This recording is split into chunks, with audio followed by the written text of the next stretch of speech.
And welcome back to Worldwide Exchange. Blockchain technology has already disrupted the financial services and other industries out there, offering ways to tokenize assets and speed up transactions. The real estate market is also dipping its toes into the blockchain pool. It started in residential, but it's now quickly moving into commercial. Our Diana Olick joins us now with much more in this week's Property Play. Diana, good morning. Good morning, Frank. Yeah, earlier this year, Fannie Mae and Freddie Mac were ordered to count a borrower's cryptocurrency holdings as assets to qualify for a loan. Some lenders like Propi are already doing crypto-backed mortgages for both residential and commercial property loans.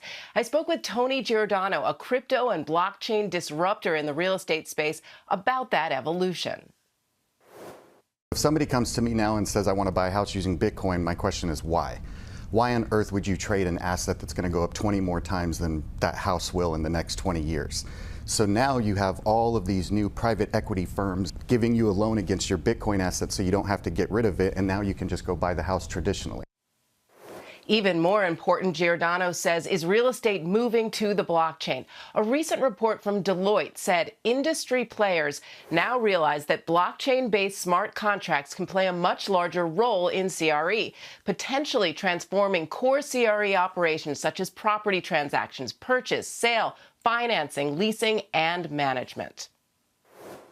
I don't see how the entire real estate industry will not be on the blockchain within 10 years. It's the most secure platform and technology to do it. So 10 years, I'd be surprised if it takes 10 years. Because it saves money? It saves money, it saves time, everything is instantaneous. Now, some companies are already tokenizing real estate assets in order to sell them in pieces, sort of like CMBS, commercial mortgage-backed securities. Some are putting land records onto the blockchain to protect properties from being stolen or altered by cyber criminals. Now, there's much more on this in today's Property Play newsletter and video podcast with Tony Giordano. If you haven't signed up, go to that QR code or just go cnbc.com/propertyplay. Frank? So, Diana, I want to go into back to where we started, the fact that we're already seeing crypto and blockchain when it comes to residential purchases. The person you interviewed, he said you'd be crazy to buy a house with cryptocurrency. But are people using their crypto assets as a way to, I guess, maybe borrow against or as collateral to buy a house?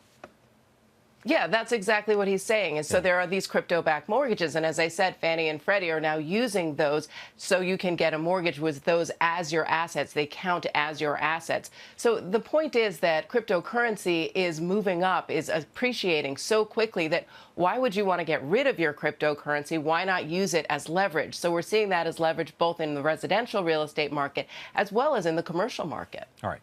Is AI also accelerating this move to the blockchain when it comes to real estate?